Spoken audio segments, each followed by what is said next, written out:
Olá, para quem não me conhece, eu sou a Samantha e esse bate-papo é mais um daqueles que a gente fala sobre vários assuntos. Nosso assunto dessa semana é saúde.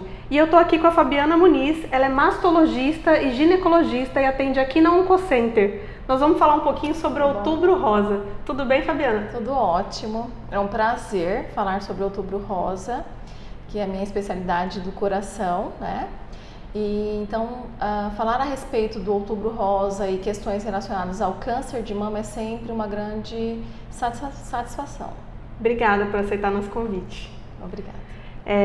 Vamos começar falando sobre os fatores de risco, porque o câncer ainda é um tabu em relação a como se desenvolve, o que leva uma pessoa a ter câncer.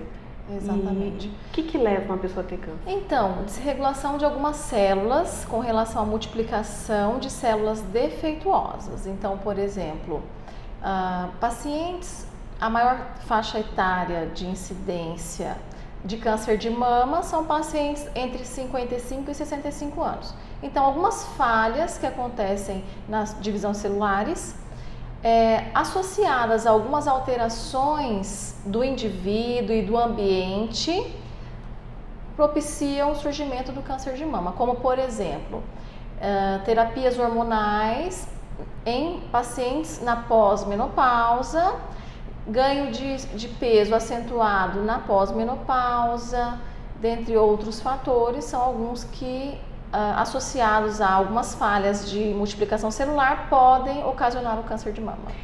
E a questão do sedentarismo, fatores emocionais, tem alguma coisa a ver também? Então, alguns estudos mostram que o cigarro não, mas por exemplo, o consumo de álcool, ele pode estar relacionado ao aumento das chances de câncer em geral, o tabagismo também, mas com relação à mama, não foi vista associação direta entre o tabagismo e câncer de mama.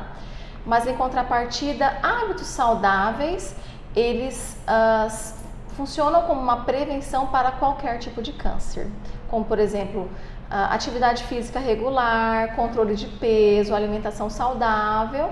Isso influencia demais com relação ao envelhecimento do ser humano e a prevenção de doenças neoplásicas malignas. E como que a pessoa pode se prevenir do câncer de mama?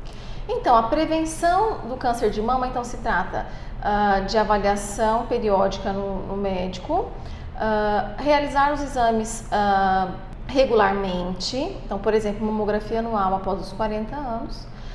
O autoexame, ele não afeta em si na mortalidade do câncer de mama, mas pacientes que se tocam, pacientes que se examinam pelo menos uma vez ao mês, ela vai conhecer melhor o seu próprio corpo e perceber quando ocorrer alguma alteração em axilas, em mamas. Então isso também funciona como uma prevenção, não uma prevenção, mas uma percepção melhor do seu organismo. A prevenção é avaliar bem a questão do uso de terapias hormonais na pós-menopausa. Hábitos de vida saudáveis, eles propiciam uma prevenção direta, e atividade física regular. A questão do autoexame, ela está ligada no fato da mulher também, por se conhecer, de repente descobrir mais cedo e ter um tratamento com mais sucesso? Exatamente. A literatura ela demonstra que para um nódulo cancerígeno chegar no tamanho de 1 centímetro, às vezes o tempo necessário para esse desenvolvimento é de até 8 anos. Então é um tempo bastante longo, e as pacientes que se percebem, as pacientes que se conhecem, que realizam o autoexame, isso não vai ter, o autoexame em si ele não tem um reflexo na diminuição de mortalidade, mas o que nós percebemos é que a paciente que se conhece, que se toca, ela vai ter um diagnóstico mais inicial, ela vai ter um diagnóstico mais rápido. Os estadios clínicos das pacientes que chegam nessas fases, que perceberam em casa pela palpação, o tratamento é mais tranquilo e a resolução é melhor. Em relação ao tratamento, porque muito pouco se fala sobre câncer em si, as pessoas evitam falar do assunto porque é uma doença que dá medo. Só que hoje o tratamento está cada vez mais moderno. O tratamento está cada vez mais moderno. Então, por exemplo, os mastologistas, os recomendados da Sociedade Brasileira de Mastologia, nós seguimos os protocolos internacionais. Então, por exemplo, uma paciente que será tratada aqui na OncoCenter, ela seguirá os mesmos padrões de tratamento de uma paciente, por exemplo, tratada na Europa ou nos Estados Unidos. O protocolo é o mesmo, tá? Então, o acesso hoje aos tratamentos, eles são bem modernos. As pacientes que chegam em estadios iniciais no diagnóstico, elas têm uma chance de cura de até 95%. Então, a chance de cura aumentou muito com a evolução da medicina, a evolução de novas drogas, as terapias-alvo, as terapias em pacientes também mais idosas e nas mais jovens também. Então, a gente tem um aparato hoje muito grande relacionado à reconstrução mamária, a tratamentos químicos, quimioterápicos, radioterápicos. Então, isso tudo está muito moderno e a medicina avança a passos largos com relação a essa direção. Que bom, né? Isso é maravilhoso. Mas câncer dá em mulheres jovens também, criança, ou câncer de mama em si, em homens, ou é só em mulher mesmo? Então, mais frequente em mulheres, em crianças é muito raro e também é raro nos homens, mas pode acontecer. O câncer de mama em pacientes jovens, a gente tem observado um aumento dessa incidência. Então, se antes se falava em câncer de mama em pacientes a partir de 55 a 65 anos, que é a maior incidência, e se espera até 50 mil, em torno de 50 novos casos a cada 100 mil habitantes neste ano, para o diagnóstico de novos doentes, essa taxa, essa faixa etária, ela tem diminuído. Então, por exemplo, temos visto, não se sabe ainda o motivo real, em que se observa o aumento da incidência em pacientes jovens. Talvez sejam pacientes que têm uma mutação genética, um fator familiar muito forte, o que corresponde a apenas até 10% dos casos, a gente tem o fator familiar e genético envolvido. E acima disso, e com relação às pacientes que não têm esse fator genético associado, corresponde a 90% dos outros diagnósticos.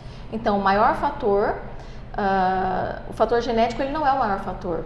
Ele chega até 10% dos casos, como também foi visto na literatura e também na mídia em geral, o caso da Angelina Jolie. Ela fez uma remoção da... Como que foi? Então, o caso da Angelina Jolie polêmico, foi feito né? um teste genético, né?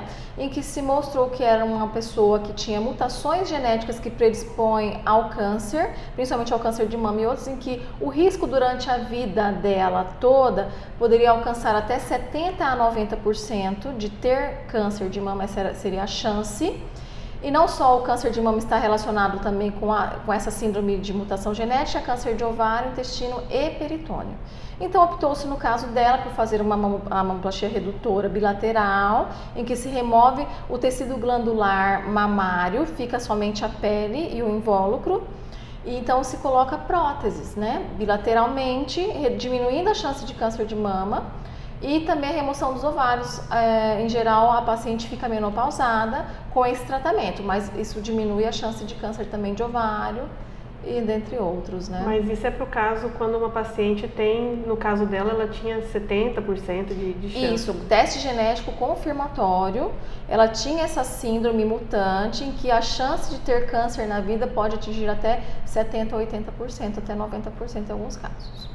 Doutora, a gente tem algumas dicas, algumas coisas assim do que a mulher pode fazer para poder estar prevenida, para tentar de alguma forma se cuidar mais, se prevenir do câncer de mama? Tem alguma coisa? Nós temos várias dicas, como por exemplo, frequentar regularmente o mastologista, pelo menos uma vez ao ano. Isso é interessante porque o exame clínico de um médico bem treinado, ele consegue detectar lesões pequenas, que talvez uma paciente em casa não conseguiria perceber na própria palpação. O autoexame regular também em casa, ele ajuda na detecção de nódulos, porque, por exemplo, nós temos em algumas pacientes, raríssimas vezes temos câncer de intervalo. O que seria o câncer de intervalo?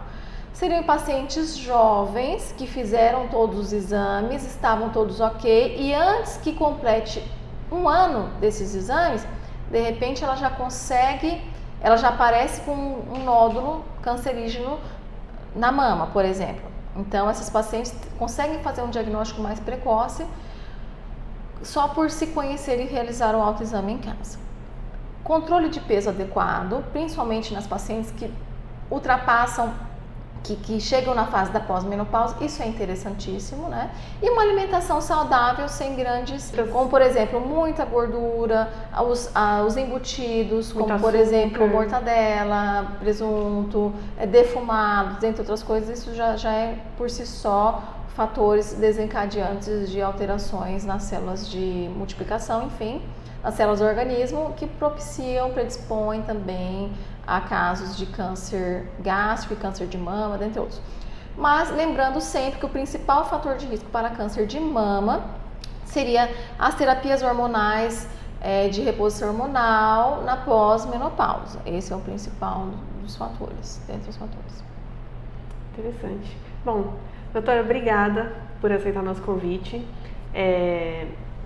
Se a senhora tiver mais alguma sugestão, mais alguma dica a respeito do assunto, também a gente deixa esse espaço. Então, eu convido as pacientes a realizar os seus exames de rotina, passar por um mastologista anualmente, para que seja feito um exame físico adequado, os exames de rotina conforme a idade, rotina para a idade, cada idade tem sua rotina.